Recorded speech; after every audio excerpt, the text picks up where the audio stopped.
नमस्कार साथियों, स्वागत है आप सभी का अंकित इंस्पायर्स इंडिया पर। मैं हूं अंकित अवस्थी। आप हैं मेरे साथ में एक ऐसी घटना का जिक्र करने के लिए जिसके चलते भारत खुद एक अंतर्राष्ट्रीय सुर्खी बन चुका है, क्योंकि हमारे देश के तीन बड़े नेता जो कि अपने आप को विकास पुरुष कहला करके इज्जत पाते हैं, जिसमें केंद्र में हैं माननीय प्रधानमंत्री नरेंद्र मोदी जी, दूसरे हैं नीतीश कुमार जी और तीसरे हैं अरविंद केजरीवाल जी, जिन्होंने अपने आप की छवि एक विकास पुरुष के रूप में जब से चुनावों में उतरे तब से लेकर के चले।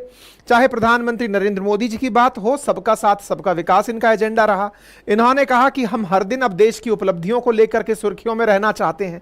इसी प्रकार से अगर हम बात करें नीतीश कुमार की, तो अब 2010 से कहते आ रहे हैं कि हमारे यहां पर विक्ट्री ऑफ विकास होगा, क्योंकि ये बिहार में लग रहा है आजीवन के लिए मुख्यमंत्री बनकर के अपने पद पर बैठ गए हैं।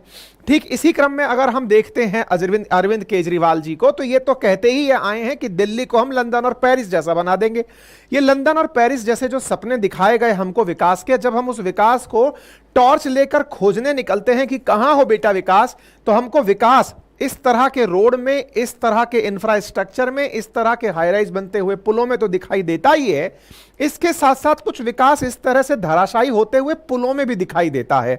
यानी कि हम साल भर पढ़ाई किए, लेकिन भगवान जब परीक्षा लेने के लिए 2 मिनट के लिए अपनी टोटी खोला, उतने में हमारा विकास धराशायी हो गया। हमारा विकास मिनटों के हिसाब से धराशायी होने लगा, कहकर पानी के साथ पुलों में बहने लगा। बिहार के हालत इस समय देश के अंदर मजाक बने हुए हैं, दुनिया में भी मजाक बने हुए हैं।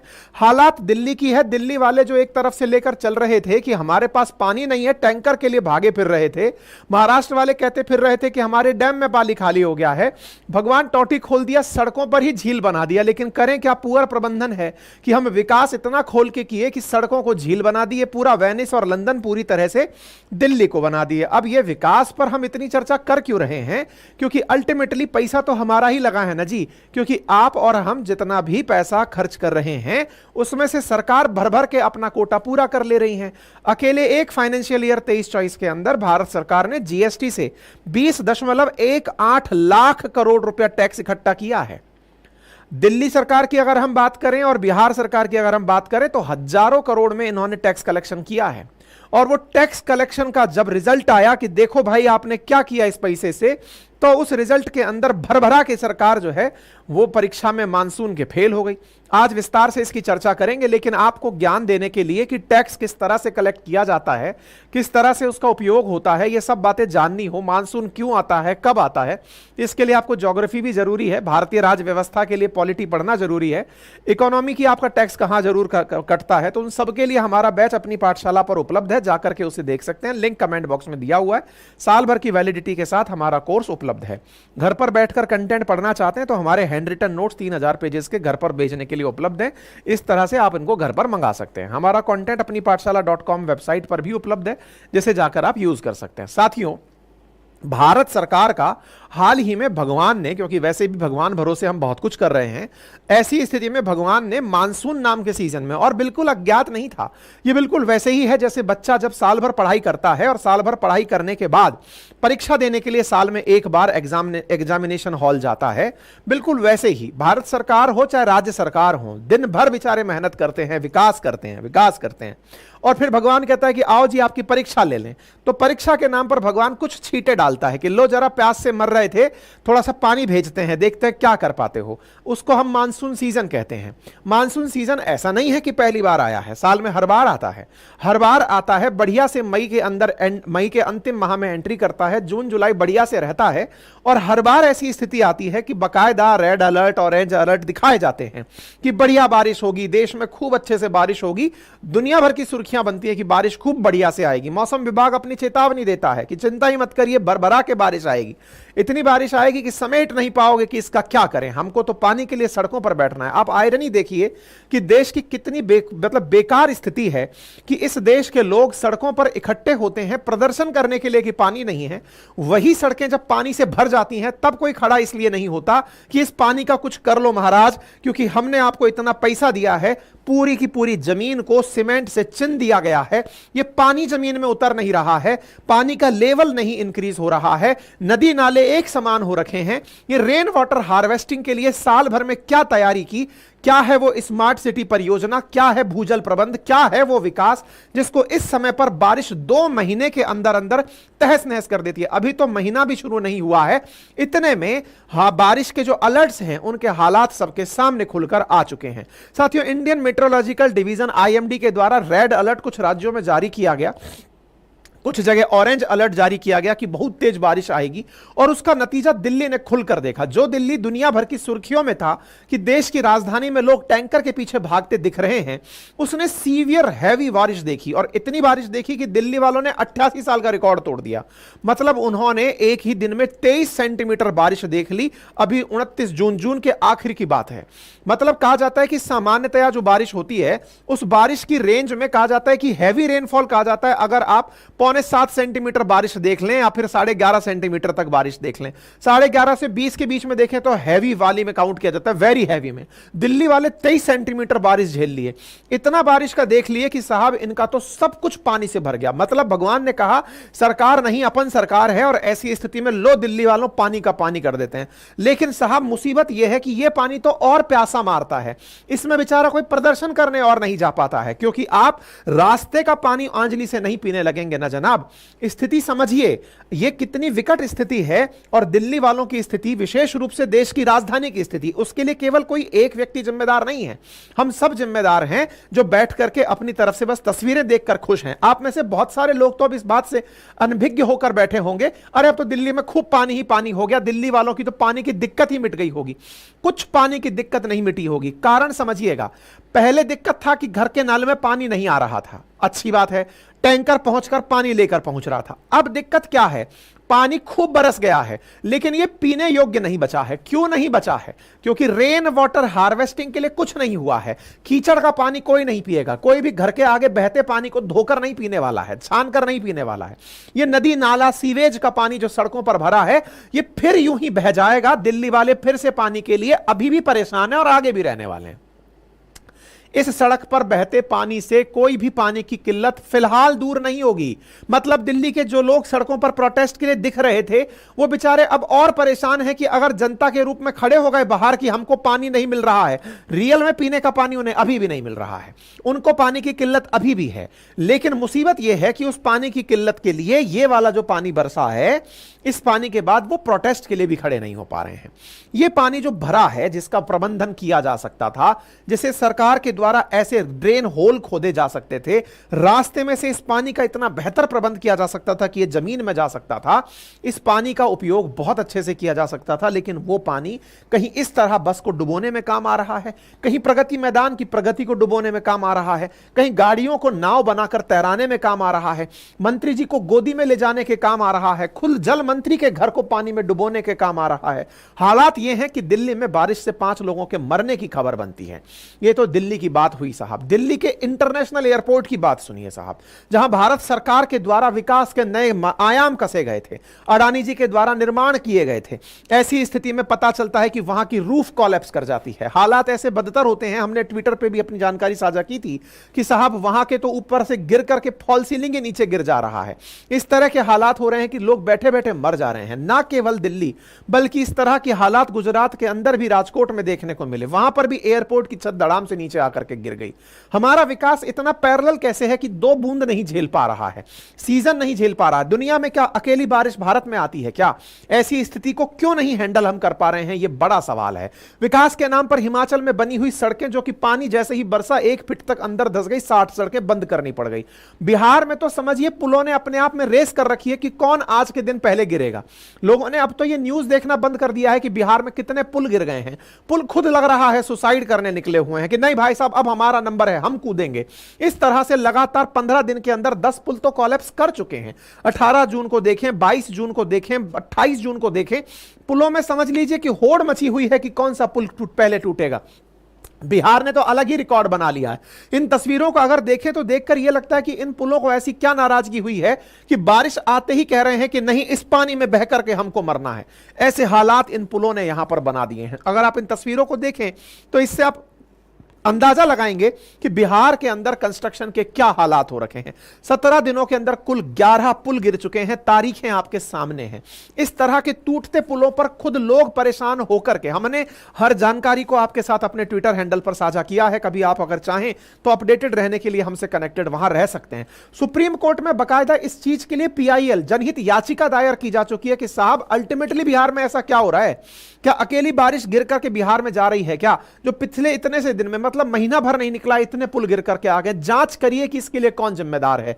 हो सकता है सुप्रीम कोर्ट इस पर कोई ना कोई आदेश आगे की तरफ कर दे। मतलब कुल मिलाकर के हालात ये हैं कि दिल्ली हो, दिल्ली के अलावा बिहार हो, इवन अयोध्या जिसने विकास के लिए एक नए आयाम स्थापित किए थे, वहां पर वाटर लॉगिंग की समस्या ने अपने आप में लोगों का ध्यान आकर्षित कर लिया है। सरकार के द्वारा इतना प्रयास उत्तर प्रदेश सरकार के द्वारा किया गया, वहां बैठी हुई सड़कें देखी जा रही हैं, रास्तों के अंदर इस प्रकार से पानी वाटर लॉक करता हुआ देखा जा रहा है। मुंबई जिसको देश की आर्थिक राजधानी कहते हैं, वहां पर साफ पता चल रहा है कि पुल के ऊपर से स्लैब इस तरह से गाड़ी पर आकर गिर जा रहा है। समझे ही नहीं आ रहा है कि ये कंस्ट्रक्शन हो रहा है कि मजाक हो रहा है, कि आप कहीं से निकल रहे हैं, पता चला विकास आपके ऊपर आ गिरा है। तो विकास इस तरह से आप पर गिर रहा है और आपकी गाड़ी में अगर आप हो तो संभवतः आप भी वहीं पर ही अवनति को, शहीद गति को प्राप्त हो जाएगी। चलिए साहब हो गया हमारा काम। तो कुल मिलाकर के ये सारी बातें हम लोग पूछ क्यों रहे हैं भाई? ये विकास के नाम पर जो काम हुए ये सब इस तरह धराशायी हुए, तो हम पूछ क्यों रहे हैं? सर हम इसलिए पूछ रहे हैं क्योंकि हम असल मायने में एक बेस्ट इंफ्रास्ट्रक्चर हमारे देश में चाहते हैं, जो आपने वादा किया था, क्योंकि उसी वादे को ध्यान में रखते हुए देश की जनता ने टैक्स पे किया था। इतना टैक्स पे किया कि आपको आज हमको यह नहीं पता चल रहा है कि हमसे किस किस रूप में टैक्स लिया जा रहा है।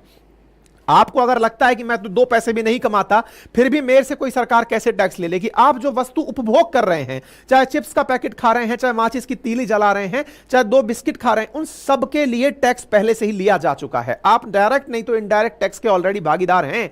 सरकार आपसे किसी ना किसी रूप में टैक्स कलेक्ट कर ले रही है। आप सोचिए, केवल अगर हम टैक्स कलेक्शन के टारगेट्स की बात करें तो सरकार ने अपने आंकड़े रिवाइज किए। केवल GST goods and service tax में इस बार तो भारत ने रिकॉर्ड आयाम स्थापित किया है। 20.18 लाख करोड़ रुपया अपन से टैक्स वसूला जा चुका है। इतना टैक्स वसूला जा चुका है हमसे सुविधाओं के नाम पर, वस्तुओं और सेवाओं में से, कि उस टैक्स ने अपने रिकॉर्ड स्थापित कर दिए हैं। और उन रिकॉर्ड में केवल भारत सरकार ही नहीं, राज्य सरकारें भी पीछे नहीं है। दिल्ली राज्य की अगर हम बात करें तो पर्टिकुलर यहां पर 23-24 के अंदर 54,704 करोड़ रुपए टैक्स कलेक्शन हुआ है, जिसको कहा जाता है कि आपका इस पैसे का उपयोग आपके विकास के लिए किया जाएगा। यह हर साल अगर कॉमन स्ट्रक्चर दिखाई दे रही है तो यह विकास का चुनावों में ही चर्चा का विषय बनता है क्या? जब आवश्यकता पड़ती है तब इस विकास पर चर्चा क्यों नहीं होती है? अगर हम बिहार की बात करें तो बिहार ने भी 23-24 में 18% टैक्स कलेक्शन इंक्रीज किया है। आप देखिएगा कि टोटल रेवेन्यू 38,161 करोड़ रुपए टैक्स का इस साल के लिए कलेक्शन हुआ है, जो कि पिछले साल से ज्यादा है। बिहार ने भी टैक्स कलेक्शन बढ़ाया है, उत्तर प्रदेश के अंदर भी टैक्स कलेक्शन इस समय इंक्रीज हुआ है। उसके बावजूद भी इतने हालात खराब हो रहे हैं क्योंकि अल्टीमेटली हमारे इस टैक्स को सरकार के द्वारा सड़क परिवहन, राजमार्ग मंत्रालय, रेल मंत्रालय, शहरी विकास मंत्रालय, इन सबको दिया जाता है। यानी कि सरकार जो हमसे पैसा टैक्स में वसूल करती है उनको फिर आगे चल करके ब्याज अदायगी में, केंद्रीय योजनाओं में, केंद्रीय प्रायोजित संभावनाओं में, इन सब में खर्च किया जाता है। उस खर्च को सही से क्यों नहीं किया जा रहा है? बड़ा सवाल ये अपने आप में बन रहा है, क्योंकि सरकार का कहना है कि हम विकास को बढ़ावा देने के लिए अनुसंधान और नवाचार को स्थान दे रहे हैं। सरकार कहती है कि विकास और रोजगार सृजन के लिए हम पूंजीगत व्यय का प्रतिशत बढ़ा दिए हैं। तो यह प्रतिशत हमें दिख क्यों नहीं रहा है? ऐसी स्थिति क्यों बन रही है? जनता जब लोकतंत्र में होती है तो जनता के द्वारा जनता के लिए शासन होता है। तो यह जनता का बेसिक सवाल है कि हमसे जब इतना टैक्स वसूला गया तो हमें इतना पुअर काम करके क्यों दिया गया? जब आप किसी होटल में खाना खाने जाते हैं, होटल में पैसे पे करते हैं और अगर वो खाना खराब दे देता है तो आप होटल वाले से पूछते हैं कि भाई साहब ये हमारे खाने के साथ क्या कर दिया आपने। अगर कोई वस्तु खरीदने जाते हैं तो आप पूछते हैं। एग्जैक्टली आप भारत सरकार को सुविधाओं के लिए, राज्य सरकारों को सुविधाओं के लिए, अपने अपने राज्य सरकारों को सुविधाओं के लिए टैक्स पे करते हैं कि ये हमारी कमाई का ये अंश है, इसका उपयोग करिए, देश का विकास करिए। अब इस विकास को हमें टॉर्च से खोजना पड़ रहा है कि हम घर से बाहर निकल रहे हैं तो पानी का रास्ता अवरुद्ध हो रखा है, पीने का पानी नहीं आ रहा है, जब तब लाइट चली जा रही है, लाइट के लिए कोई कनेक्शन की व्यवस्था नहीं है, बारिश आ रही है तो इस जल के प्रबंधन के लिए कोई कार्य नहीं हुआ है, पहले बारिश के प्रबंधन के नाम पर हमसे पैसा लिया जा रहा है, फिर जब सूखा पड़ेगा तो सूखे के प्रबंधन के लिए हमसे पैसा लिया जाएगा। कुल मिलाकर के हम पर हमारे टैक्स का जो सदुपयोग है वो अल्टीमेटली कब किया जाएगा, ये एक जिम्मेदार नागरिक होने के नाते आपकी और हमारी महती भूमिका बनती है। हम अगर किसी जगह से 2 पैसे की चीज खरीदते हैं तो उस पर अकाउंटेबिलिटी तय करते हैं, लेकिन जब हम लोग इतना ज्यादा टैक्स पे करते हैं तो सरकारों से सवाल कब करेंगे कि कहां है विकास, जो हमको दिखाया गया था वो कहां है? क्या इसका प्रबंधन बहुत मुश्किल है क्या?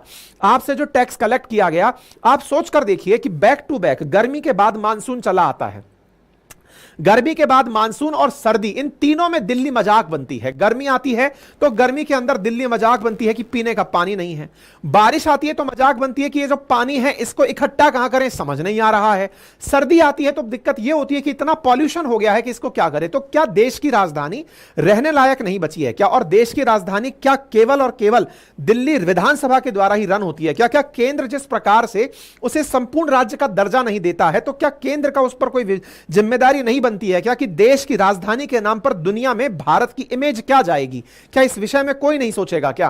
क्योंकि हमारे देश के साथ हमारी देश की राजधानी, अगर कहते हैं कि अगर आप घर में घुस रहे हैं तो कहते हैं कि घर का जो आयता है वो बता देता है कि आपके अंदर क्या होगा। अगर कोई हमारे देश में आ रहा है, दिल्ली के हालात ऐसे देखेगा तो क्या देश की इमेज दुनिया में लेकर जाएगा? एक तरफ हम कहते हैं कि दुनिया में भारत बहुत तेजी से आगे बढ़ रहा है, अगर कोई भारत देखने चला आए, गर्मी में देखने आए तो सड़क पर लोग प्रोटेस्ट करते दिख जाएंगे, सर्दी में आए तो सांस लेने के लिए सामने वाले को सांस नहीं मिले, और बारिश में आए तो चलने के लिए सड़क ना मिले, तो ऐसा विकास किस काम का है? ऐसे विकास के लिए आंसरेबल होना चाहिए सरकारों को, और जनता को अवेयर होना चाहिए कि वो प्रतिक्रिया सीजन वाइज ना दे। वो सरकार के साथ इस बात की अकाउंटेबिलिटी तय करे कि बारिश आने वाली है, उससे पहले आपकी क्या योजना है। सरकार अपनी तरफ से टेंडर जारी करके कह देती है कि हमने नदी नाले साफ करवा दिए हैं, बारिश का पानी आसानी से बह जाएगा। सर, इस बारिश के पानी को इकट्ठा करने की क्या योजना है ताकि अगली बार जब बारिश का पानी नहीं होगा उस समय पीने के लिए यह पानी इकट्ठा हो? इसके लिए क्या योजना बनाई है? केजरीवाल जी जब आप चुनाव प्रचार कर रहे थे तब कह रहे थे कि दिल्ली में इतनी झीलें होंगी कि आप घूमने जाएंगे तो आपको हर तरफ बच्चों को घूमने के लिए, सैर सपाटे के लिए झील मिलेंगी। आज सड़कों को आपने झील बना दिया है। क्या योजना है अल्टीमेटली? इसके लिए तो केंद्र सरकार जिम्मेदार नहीं हो सकती। और केंद्र सरकार से सवाल है कि एक तरफ आप कहते हैं कि दिल्ली को हम पूर्ण राज्य नहीं दे सकते, तो साहब आप भी अपनी एक्सपर्टाइज दीजिए ना राज्य सरकार को, कहिए ना कि इसका यूज इस तरह से करिए ताकि आने वाले समय में देश माहौल, देश किसी के सामने मजाक बनकर ना रह जाए। सभी की संयुक्त रूप से जिम्मेदारी तय हो, पूरे टाइम राजनीति के लिए देश का संचालन ना हो। यह इंपॉर्टेंट बात है और यह समझने की आवश्यकता है। केंद्र सरकार के द्वारा जितने भी टेंडर्स इस समय सब जगह पर दिए जा रहे हैं, उनकी इफेक्टिव मॉनिटरिंग कैसे की जाए, जो टैक्स लिया गया है उस टैक्स का कैसे सही सदुपयोग हुआ है, इसकी जांच करने के लिए कोई पर्टिकुलर पैनल गठित हो। विकास के लिए जो कह दिया गया कि इतने पुल बनाए जाएंगे, ये तो ठीक है, लेकिन ये पुल अच्छी क्वालिटी के होंगे, इसकी ऑडिटिंग की जांच सबके सामने हो, इसकी प्रॉपर ऑडिट रिपोर्ट को सबके सामने रखा जाए, क्योंकि अल्टीमेटली हमारा पैसा है। हालांकि सरकार ने अभी हाल ही में आनन फानन में कहा है कि हमने स्मार्ट सिटी प्रोजेक्ट को 1 साल के लिए और बढ़ा दिया है ताकि स्मार्ट सिटी और अच्छे से बनेंगी, पानी की समस्या को दूर कर दिया जाएगा। इसी प्रकार से स्मार्ट सिटी के लिए फंड को इंक्रीज करने की बात कर, मतलब फंड को आगे और दिया जाएगा। बिहार सरकार कह रही है कि जो पुल गिरे हैं उसके जिम्मेदारों पर जांच बिठा दी गई। जनता को आप कह करके कि हमने जिम्मेदारों को सजा दे दी है, वो तो कुछ मोहरे हैं जो कि शहीद हो जाएंगे, क्या है। लेकिन असल में जो दिक्कत है वो नीतिगत दिक्कत है, उसका जब तक सॉल्यूशन नहीं निकाला जाएगा देश के साथ ऐसे ही एक मजाक बनकर रहता रहेगा। अयोध्या राम मंदिर के केस में भी 6 ऑफिसर्स को सस्पेंड कर दिया गया है। आवश्यकता इस बात की है कि जब यह काम हो रहा था तब मॉनिटरिंग करने वालों को कौन जिम्मेदार ठहराएगा? हमेशा प्यादों को शहीद कर दिया जा रहा है, जो जिम्मेदार हैं उनको कब जिम्मेदारी दी जाएगी? ये स्थितियां कब तक भारत के अंदर मजाक बनकर रहेंगी? आवश्यकता है कि सरकार को, पॉलिटिशियंस को अकाउंटेबल होना पड़ेगा, या योजना बनाते समय उनकी जवाबदेही तय होनी पड़ेगी, स्ट्रिक्ट इंप्लीमेंटेशन ऑफ रूल्स करने पड़ेंगे, प्रॉपर तरीके से ट्रेनिंग देनी पड़ेगी। और कुल मिलाकर ये पॉलिसी मेकर्स की जिम्मेदारी है कि अगर वो जनता का पैसा ले रहे हैं तो उस जनता के पैसे का सदुपयोग सुनिश्चित करें। और ये आपकी और हमारी जिम्मेदारी भी है कि जब हमारा टैक्स जब पे किया जाता है तो वो टैक्स सही तरीके से उपयोग में आ रहा है या नहीं, ये केवल मीम मटेरियल ना हो कि इस जगह पुल गिर गया, इस जगह पानी भर गया, इस जगह ये हो गया, इस सरकार ने ऐसा किया, इस सरकार ने ऐसा किया, बीजेपी ने ऐसा किया, कांग्रेस ने ऐसा किया, इस कांग्रेस सरकार ने ऐसा किया। अल्टीमेटली आवश्यकता हो कि जब भी आप किसी नीतिगत मुद्दे पर बहस करें तो डेवलपमेंट अपने आप में एक बड़ा मुद्दा बने। बाकी आप इस विषय पर क्या सोचते हैं, अपनी राय कमेंट बॉक्स में जरूर रखें। चैनल पर नए हैं तो चैनल सब्सक्राइब कर लें, और निवेदन यही रहेगा कि अगर ऑलरेडी चैनल सब्सक्राइब किया हुआ है तो वीडियो को लाइक जरूर कर दें, ताकि वो बहुत सारे लोगों तक, कल जो हमने जियो के ऊपर वीडियो डाला था वो कुछ ही समय में बहुत सारे लोगों तक पहुंच गया, क्योंकि उसे लगभग 1 लाख लोगों के द्वारा लाइक किया गया था। लाइक करने से वो बहुत सारे लोगों तक पहुंचता है, इसलिए गुजारिश रहेगी कि अगर संभव हो तो वीडियो को आप लाइक कर दें और अधिकतम लोगों तक पहुंचाना सुनिश्चित करें। बाकी अधिक जानकारी के लिए आप हमारी वेबसाइट अपनी पाठशाला.com पर विजिट कर सकते हैं। हमारे कंटेंट्स में जीए फाउंडेशन का जो बैच है उसे आप एक्सेस कर सकते हैं हमारे एप्लीकेशन पर, जो कि मात्र आपके सामने 1 साल की वैलिडिटी के लिए बहुत ही नॉमिनल कीमत पर उपलब्ध है। धन्यवाद।